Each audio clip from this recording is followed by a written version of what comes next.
Көзілі көңел күзгісі.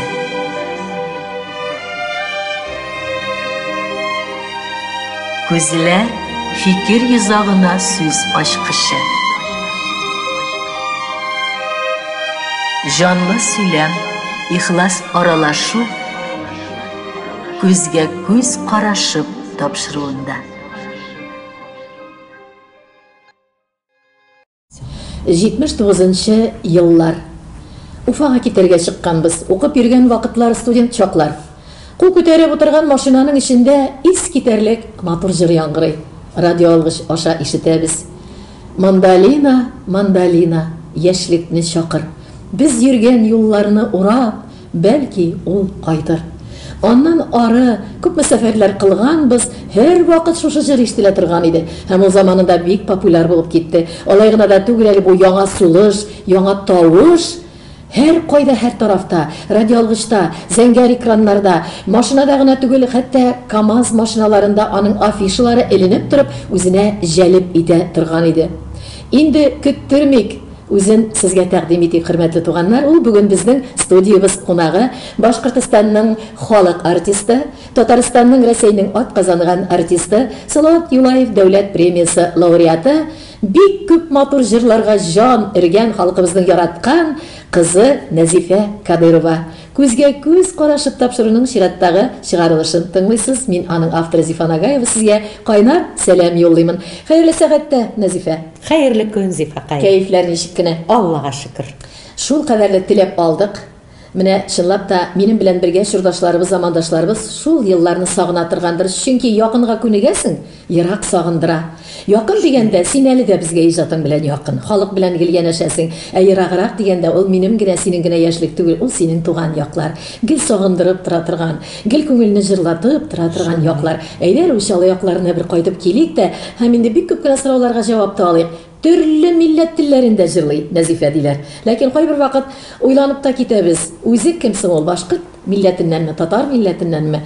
Менә бу сорауларга да җавапны үзеннән ишетербез, хөрмәтле туганнар. Рәхим ит. Шулай, Зифа. Минем ана телем татар теле булса, җирем теле башкорт теле. Безнең республикада күп милләтле халыклар.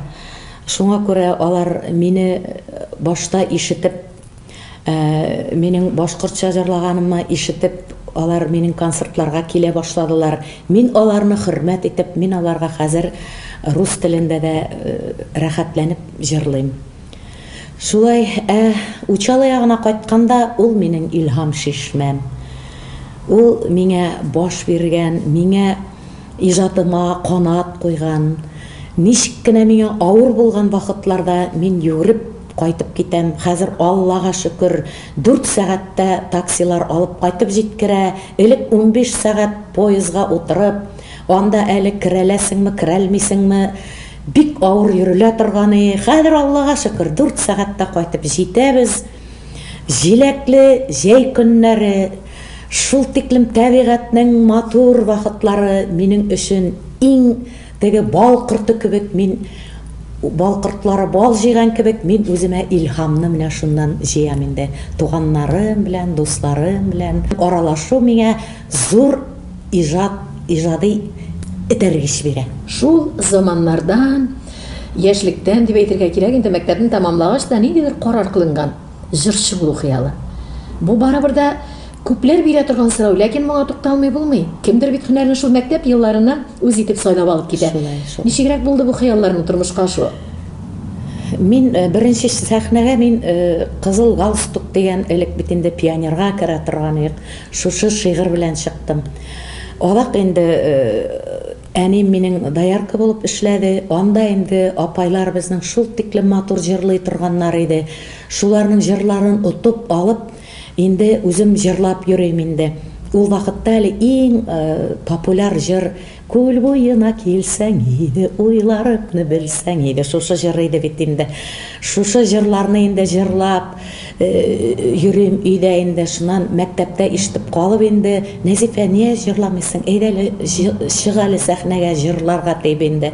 Шулай итеп мин җырлап, шушы җыр сәнгатенә гомумән гашыйк булып, бик күп тыңлыйдыр бит инде ул вакытта пластинкалар безнең якта нишләптер радио бик килеп җитмәгән иде, передачалар юк иде.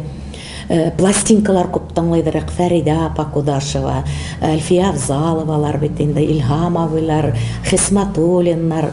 Аннан бит инде шулай ук теге Эдита Пьехаларның шундай Воронецлар, Зыкиналарның иң шундай шәп вакытлары, шундай җырлар, инде күңелгә иң төбенә кирип утыра торган шушы җырларны тыңлап үстегендә һәм шул җырларны алар җырлаганда мин әйтәм, мин бу җырны ничегрәк итеп җырлар икән дип күзгә алдына килеп үзем инде теге ак дулкыннар ярып, Фәрида апайның шул яры шул тиклем матур итеп анда инструментальный ансамбль уйный бит инде. Шул җырда тегене әйләнеп шундый хәрәкәтләр белән шулай итеп мин бу җырны менә шулайрак җырлар идем дип, мин ул вакытта үземне мөгаен дә сәхнәгә әзерли башлаганмындыр дип менә хис итәм инде.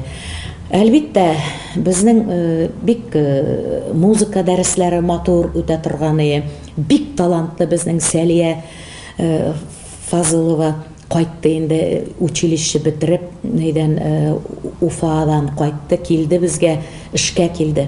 Ул бездән нинди генә безне менә йөзәр кешедән торган безнең хор оештырды авылда. Мәктәптә 50 кешедән торган хорлар. Безне җырларга өйрәтә, ноталарны өйрәтә, нотный грамоталар өйрәтә. Шул тиклем менә дәртле, менә шартлап торган шушындый. Ул безгә биюләр өйрәтә. Без инде теге башкорт, татар биюләрен биебез инде. Ә ул безгә венгерский танецлар, теге молдавскийларны шундый төрле милләт халкының шундый биюләрен өйрәтә. Аннан безгә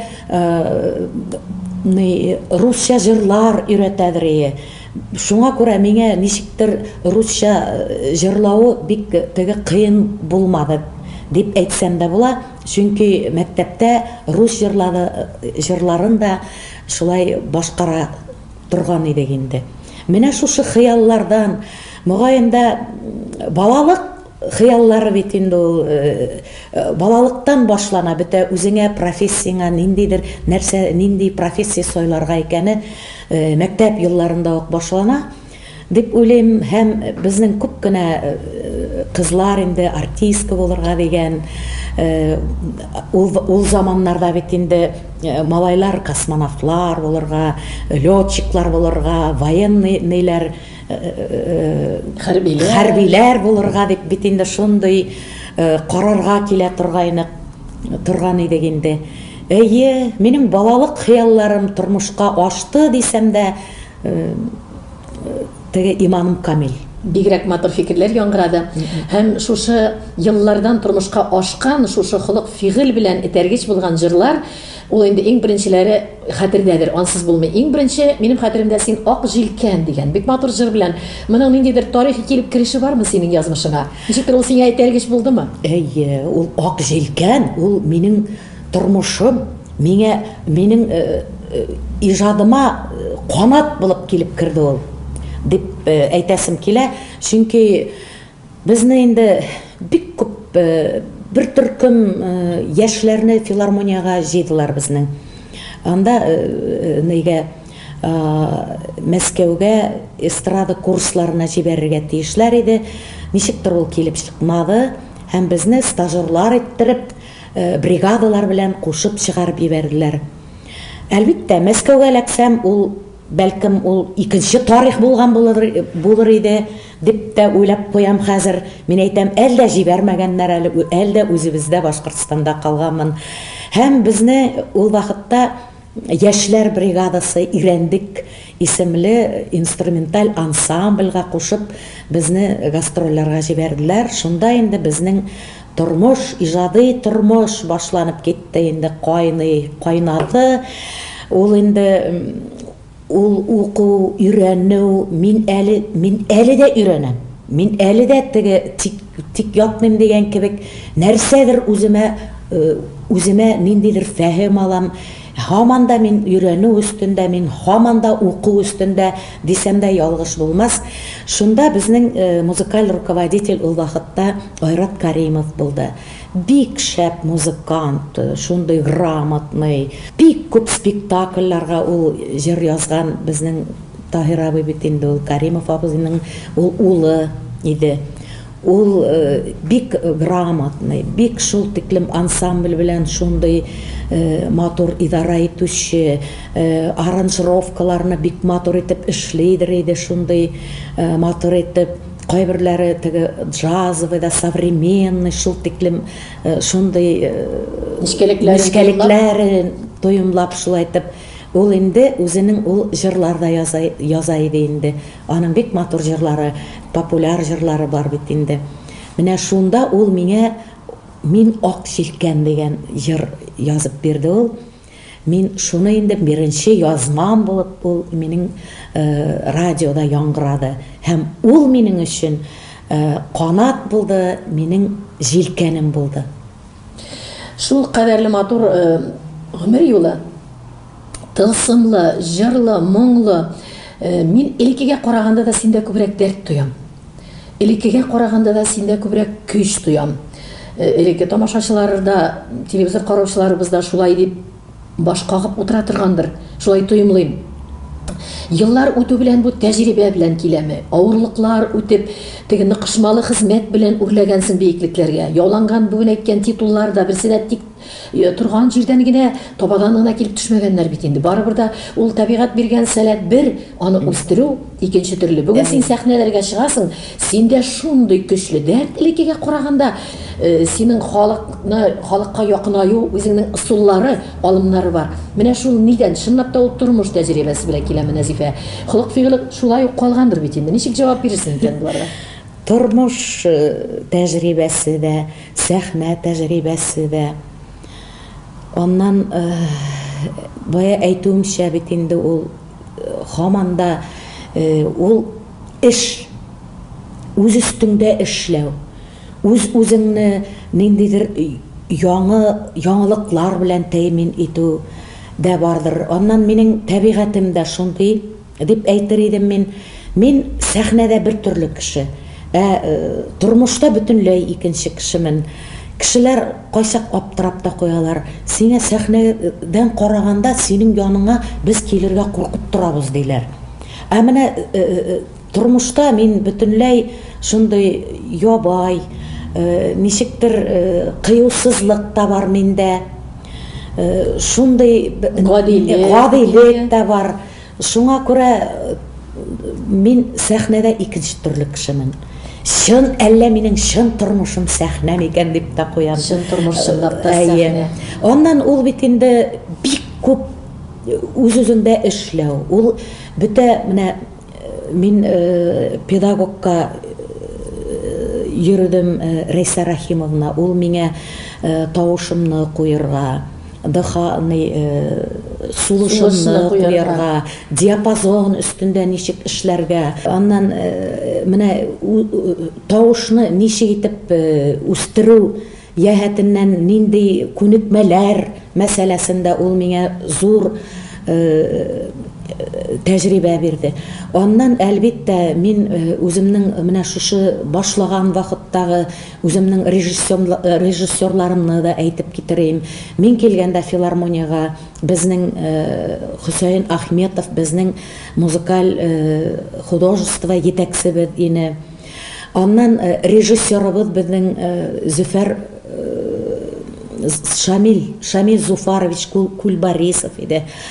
Аның бит инде бик күп матур җырлары шулай ук яңгырай, ул бик күп спектакльләргә шулай ук җырлар язган, шушындай бик энергичный инде, шундый анда энергетика көчле була торган.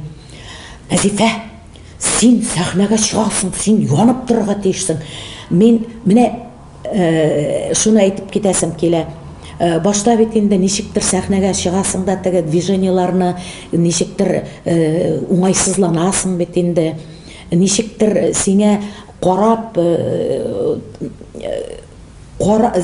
сине кемдер күреп, сиңа ниндидер үзенең киңәшләре белән кешене тотасың бит инде. Менә шул вакытта ул миңа шушы канатны өстәде.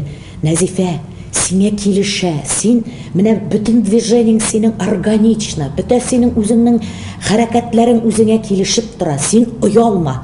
Менә вальс, ниндидер вальс җырлыйм инде. Саубуллашу вальсы, мәктәп вальсын җырлыйм да. Син шунда вальс әйләнгәнең бармы, беләсеңме? Вальс әйләнә беләсеңме? Менә шул вальсыңны әйләнеп кит, матур гына иттереп. Менә беренче мине этәргеч шушы сәхнә хәрәкәтенә мөгаенда Шамил Зуфарович булгандыр әле. Аннан инде безнең кайтты Фатих Ихсанов ГИТИС бетереп кайтты, аның диплом эше булды, Казымәсе дигән. Ул инде театральлашкан шундый зур бер проект булып килеп чыкты. Ул аңа инде халык шул тиклем 10-20 килеп караган шушы тамашаны халык булды. Ул инде җыр белән, сүзләр белән, шундый биюләр белән ул без шунда артистлар барыбыз да биебез дә, сөйлибез дә, шигырьләр дә сөйлибез. Шундый ул җанлы, матур бер тамаша булып килеп чыккан иде ул. Фатих агайның да шунда роле бар. Мине үземне тагы да ничегрәк итеп сәхнәдә тоерга, тирәнрәк шундый хисләр белән аның өлеше бар. Бөек җиңүнең 40 еллыгына бик матур программа эшләдем мин. Шул вакытта аны инде Вильсагитович Каримов нык ул аның сценарий буенча беренче отделение безнең шушы темага, җиңү темасына багышланган иде инде. Анда ул бигрәк тә шул тиклем тирән тоемлау кирәк иде анда. Шул тиклем матур анда шундай Мостай агайның мин фронтка китәм иптәштәр дигән шундай шигыры менән башланып китә торган ул. Мин ул шигырьдә үзем сөйли торган идем инде. И андагы бөтә җырлар шул тиклем ул замандагы шундай авыр замана булды бит инде ул. Шул тиклем халыкның агзары анда аны яламайынса кайбер җырларына җырлап булмый торган иде. Шуңа да синең репертуарда сугыш елы җырлары бик күп булды. Һәм син менә әйтергә кирәк, бүгенге көнгә кадәрле репертуардан аларны калдырганың юк. Алар төшкәне юк. Тамашачыларыбызга бигрәк тә гади яшәвеш гади тормыштан инде иҗатчы бик кызыклы. Алар бик кызыклы сорауларга җаваплар бүген көтәләр. Менә Нәзифәнең ничек тә үзен шундый иркен итеп, шундый бөек итеп халык алдында күрсәтә белү тотуы, ничкә күңелле, түзем эчендә үзем, үзем эчендә түзем дигәннәр белән дә бәйледер. Барында кешегә чыгарып бетми торгандыр. Күргән баштан кичергәннәр дә күптер. Минем инде яракларга кайтыбрак булай дип әйтәсе килә. Бик зур бәхет, ирешелгән бәхет, сиңа тигән бәхет булды. Башкортстаныбызның данлы улларының берсе Абдрахман Кадыровның тормыш иптәше булып яшәдең. Менә ул елларга бер никадәр генә караш ташлыйк әле. Ул сиңа горурлык бирдеме? Менә бу сәнгать әһелләре кебек тормышыңда иҗатка тәргиш биреп, хәтта ул вакытларда ишетергә туры килә иде. Бик күп югалып калучылар булды. Барысына да бит Нәзифәнең әлбәттә моңлы тавышы, барысына да бит Габдрахманнар эләкмәгән. Ди торганнар да синең замандашлар, коллегалар арасында да ишетергә туры килде. Булды. Усал сүзләр дә булды. Әлбәттә, бәлкем бик авыр теге сәнгать юлына бит ул үзеңнең генә юлыңны тапмаенча торып, ничектер кирип китүе дә авыр була. Менә шул вакытта, менә шушындый синең яныңда кеше булса, ул бик тә менә кирәкле шул минутта, шул сәгатьтә бик кирәкле менә безнең очрашу булды Габдрахман белән. Ул миңа бәлкем шушы язмышымнан китергә дигәнне ул аның сүзе дә булгандыр. Һәм менә хисләр бар. Хисләрдән тыш мин бик яхшы аңлыйм, ләкин аңлаулар арасында теге әлеге дә үзең әйтмешсең, менә булай сүзләр сөйләүләр бар бит инде. Бар ушын китеп башын югалтып гашык булып, шулай ук данлыклы улларга Bütün kişi de jырчы булып бетәлми, шулай бит. Нәзифә жырчы икән, аның янында жырчы булырга тиеш дигән сүз түгел. Уш китеп гашык булу да мөмкин. Гашык булмыйча да чынлап торып уйлап, фикер йөртеп, синең акылың электән булган дип уйлыйм мин. Шуңа менә Нәзифә тынычлан, менә син бу кеше белән тормыш буйлап китәргә тиешсең. Сиңа кайсысы җиңде? Габдрахманга карата хисләрең җиңдеме? Барыбер да ул синең күреп үсәргә, син үсәрлек матур тавышлы кыз икәнне, әллә синең икенче ягы акылың белән син аны сайлап, акылың белән китсәң, Нәзифә, яхшы кеше бу тормышыңда булачак. Кайсысы җиңде шушы ике нәүбәтне? Икесе дә булды. Икесе дә, чөнки ул бик яратты. Бер 3 ел йөрде ул минең арттан.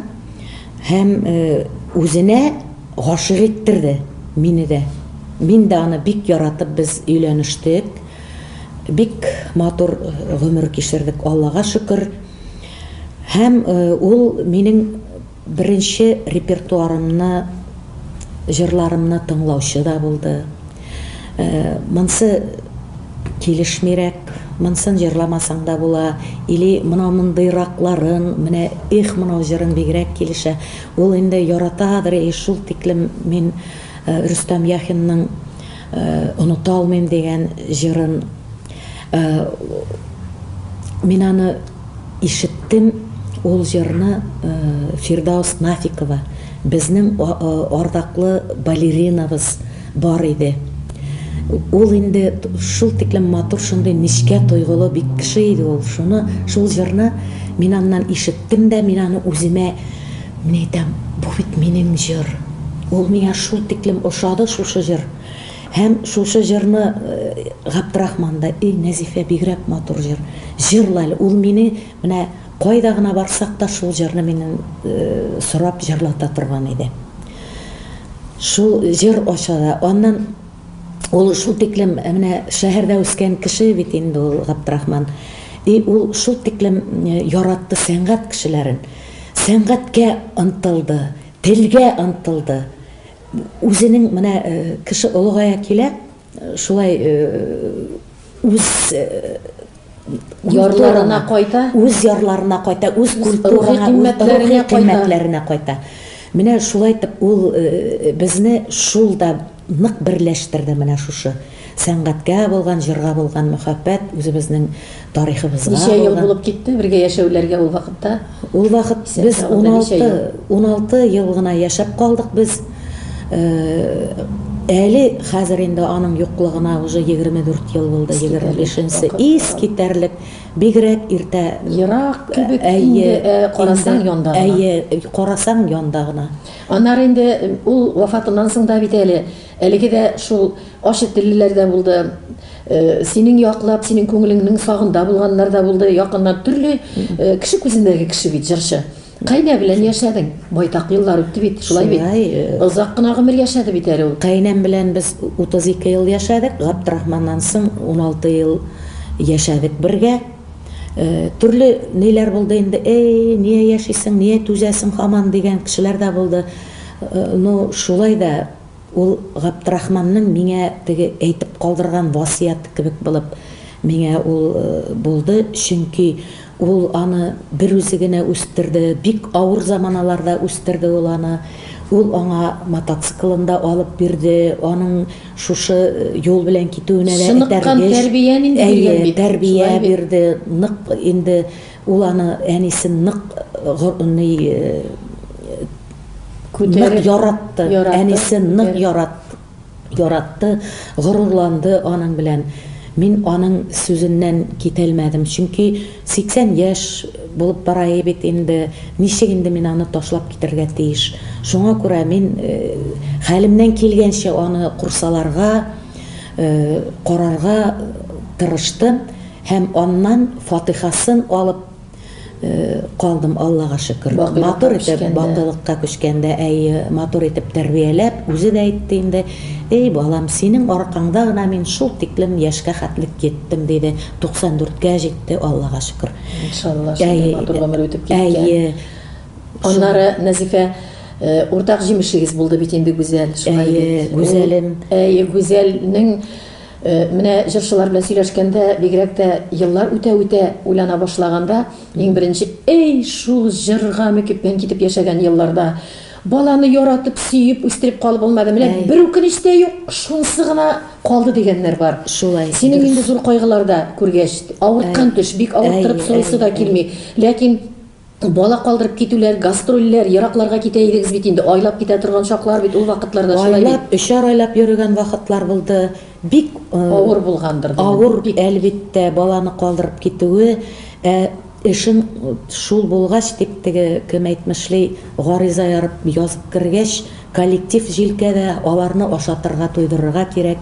Востребованность зур. Элек бит инде Москонцерт, Росконцерт, Союз концертлар, бүтін союз буйлап йөрүләр, кайда да чакыралар, үзебезнең Башкортстанда да бит инде көтө балалар,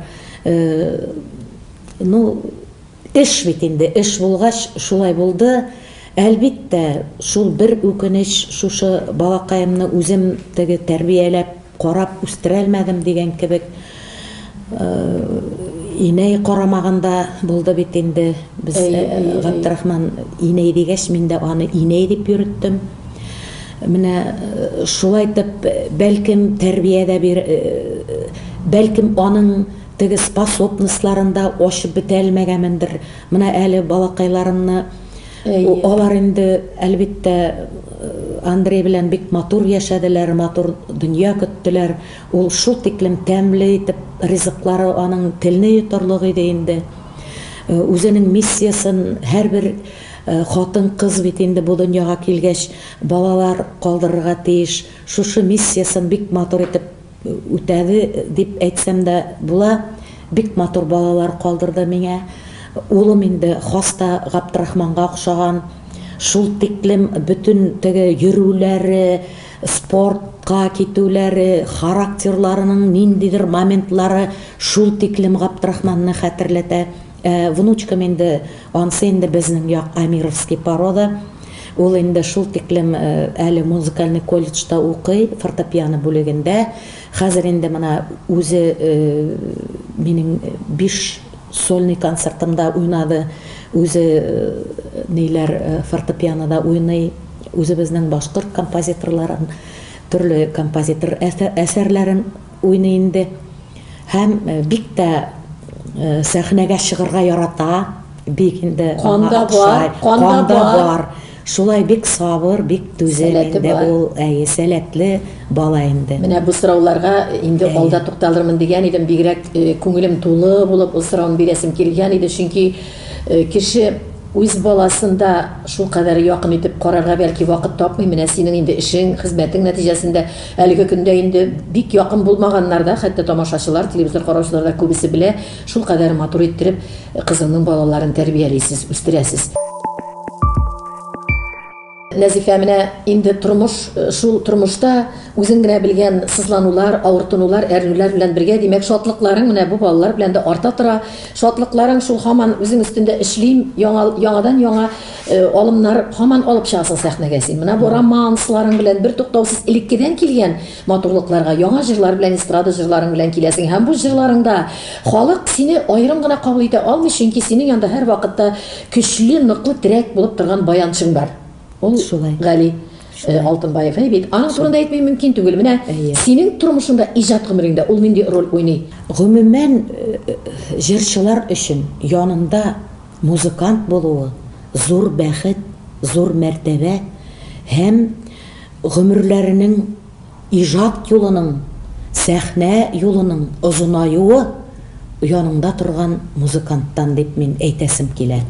Һәр вакыт мин аны яшьләргә дә әйтәм.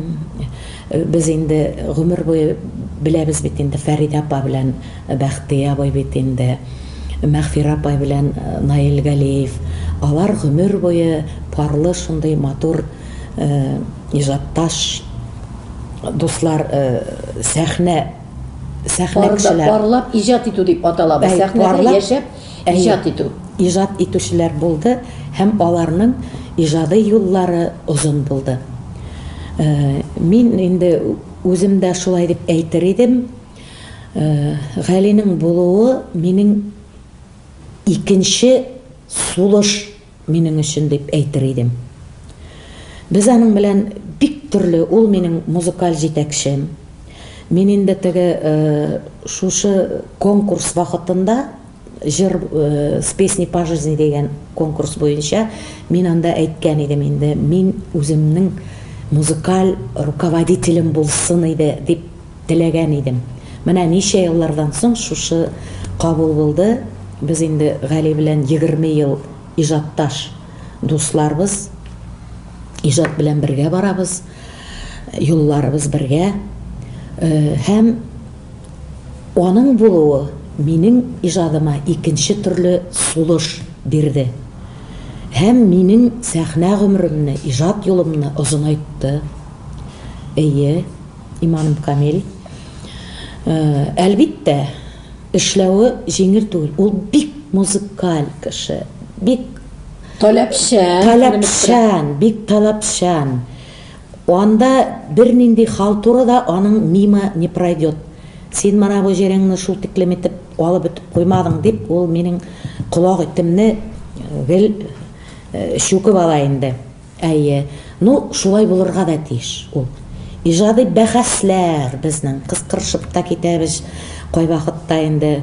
Оннан репертуар сайлаганда без шулай бер-беребез белән нык менә бу җыр әйбәт булачак, килешәчәк. Оннан попурилар эшләйбез бит инде нәйләргә. Тоже бөтәсендә бит җырлап бетеп булмай, менә бу бигрәк тә военный тематикага без инде бик матур попури эшләп алдык. Аннан әле яңадан менә Пономаренко җырларына шундый ук бер тизмә эшләрбез дип уйлап торабыз инде. Чөнки безгә аның белән бергә очрашып, танышып йөрергә туры килде Пономаренко белән Григорий. Аның бит инде шундый теге Оренбургский пуховый платоклар, Волга, Воронецлар, Зыкиналар аның җырларын бөтә җырлыйлар бит инде. Ул безгә теге фатиха биреп, сез шул тиклем бер-берегезне тулыландырып эшлисез сәхнәдән, сез бергә эшләргә тиешсез дигән шундый сүзләрен әйтеп сәхнә кешеләрен еш кына парлаштырырга ярата. Әйе, Шул әйбәтме, начармы, гайбәтләргә дә урын калдырмыйр әле. Менә утыралар телевизор караучылар әйтләр. Тагын ниләр әйтерләр? Барыбер да бергә түгелләрме? Гаиләдә бергә түгелләрме дигәннәр. Инде менә кыршы инде җоннарын шул сорауларга җавап көтәләр барыбер да. Чөнки җырчы янында гармунчы бар икән, айырып өйрәнмәгәннәр. Шулай. Безне инде теге әллә 25 ел элек без нас женили дигән кебек, ну бергә эшебез бергә, Аллага шөкер. Бүген җылы итеп, инде ахирәтләрчә синең белән сөйләшәсе килә. Менә әйтәләр инде кызлар кебек, матур. Бүтән кигән киемнәре килешә. Кайбер вакыт булып ала, күздән төшермиләр бит. Шактулланып, шул ара үзен тиз генә кулга ала Нәзифә диләр. Нишли икән Нәзифә? Ябыгылсынлары бар микән аның? Әйдә бу сорауларга җавап алып карыйк әле синнән. Эй, дускаем. Ябыгы ысылы инде ул теге Плесецкая әйтмешләй. Скотч белән авызны гына ябып куярга инде шул. Бүтәннәре аның вакытлыча гына дигәнче буласы. Әйе, вакытлыча, әйе. Ну, үзеңне катгый рәвештә куясың, менә ашап кайсыдыр вакытта ашамаска, кайсыдыр вакытта тукталып торыргамы? Ничек? Шулай тукталып торырга әзрәк кенә сизә башласам, мин теге әллә ни читкә китеп тулыланган да юк, но шулай да безнең телевидение бит инде ул нык безне яратып, төрле кыяфәттә булып төрле кыяфәт итеп, матур итеп күрсәтергә яраталар, зур итеп. Яхшы кеше күп, Әйе, шулай дип уйлыйлар ахырсы. Максаттан чыгалардыр. Әйе. Но шулай да үзеңне кулда тотырга кирәк. Теге кем әйтмешли, здоровый образ жизни дип әйтәйек инде. Тырышырга кирәк, үзеңне ничектер кайда гына ничек кенә чыксаң да, син артистка булып калырга тиешсең. Артистка булып калырга тиешсең һәм үзеңне үзең ничектер карарга да тиешсең. Кашалар ашарга тырышам инде, йомырка ашап куярга мөмкин. Обед инде тулы обед. Аннан кеш белән инде шул 6-дан 7-дән соң ашарга тырышмыйм инде, күбрәк су эчәргә тырышам. Су бүтән булган шлакларны туа, шуңа күрә күнегүләр ниндидер күнегүләр велосипед иртәнге күнегүләр инде. Велосипед нинди тышта йөри торганымы, өйдә әйләндереп утыра торганымы? Өйдә. Япкан килеш кенә әйләндерәсең. Аяк эләгә үләксә кайда әйләндерсәң дә әйбәт инде. Әйе, шулай. Аннан шул мин килеп кергәндә, шулай кына Гөлсем Хәбибуллинага килеп кердем бит инде. Ул инде соңгы көннәренә хәтлек без аның белән бик дус, тату булдык. Ул инде үзенең шул Нәзифә иртән тору белән күзгә гимнастика, башка гимнастика, мондай неләр. Ул инде 100 тапкыр обязательно шул велосипед, аяклар белән күнегүләр штаб, һәр вакыт аякларын югырып торсын дип, ниндидер төнәтмәләр, ниндидер маскалар, ул шундый менә үзен карый торган шул тиклем артистка настоящий була торганы инде. Менә шулай итеп, шуның сүзләре минең һәр вакыт колагымда тора. Менә күбесе әйтәләр, шибәрлеге белән нәрсә эшли икән? Шул яшьлектәге матурлыгын Нәзифә саклап калды бит диләр. Сакларга, табигатьтән инде. Табигатьтән, нәселдән, шибәрлектә. Аннан табигатьтән күбрәк инде. Менә килешәсеңме шундый артистлар белән күбесе Рәсәй эстрадасында күпчелек дип әйтергә кирәк.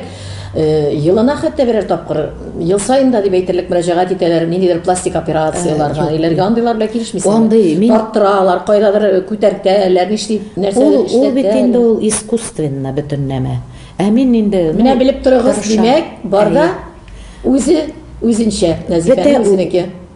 Теге Гөлсем әлеге дә шул баягы снимать иткәннәр дә инде, теге тырнакларым үземнеке, тешләрем үземнеке, чәчләрем дә үземнеке дигән кебек бөтен нәмә әлеге вакытта үземнеке. Әле андый ниләргә, салоннарга ниндидер теге нигә барганым бар инде, әзрәк массаж, шундый гына инде. Андый җирләргә барганда бит әле үзең әзрәк, үзеңне кайгыртучан кеше итеп, үзең әзрәк яратырга вакыт бирәм дип булса да барырга кирәк. Гади хатын-кызларга барыбызга да шулай бит. Шулай. Чыгына булмасаң да. Ничектер барбыр салоннарга барырга тырышырга кирәк инде. Әлбиттә, ул бик кесә калын булырга тиеш инде. Күп җырларга кирәк инде аның өчен. Күп җырларга, күп эшләргә кирәк инде. Нәзифә тагында матур сорау, гел костюмнары да матур диләр, тиктереп алам икән, заказлар белән кайтартам икән диләр. Костюмнар минең инде гел Наташа Степанова дигән безнең хоровое общество инде, без костюмнарны шунда күбрәк тиктерәдер идем. Кай вакыт әзер костюмнарны алып, үземә кирәкчә ничектер үзгәртеп алам. Анда инде кай вакыт теге ябай кешеләр дә аннан алалар бит инде. Шунысы күрсәң инде әзрәк күңел кырыла. Шуңа күрә күбрәк шул тиктерергә тырышабыз инде. Шуңа да матур, шуңа да үзе сайлап кына тиктерә торганнарын да үзе барлап кына үзенең фигурасына тәңгәл булганын сайлый белгән өчен. Нәзифә, менә нәрсә сине елата ала бу тормышта? Бу дөньяда бөтенләй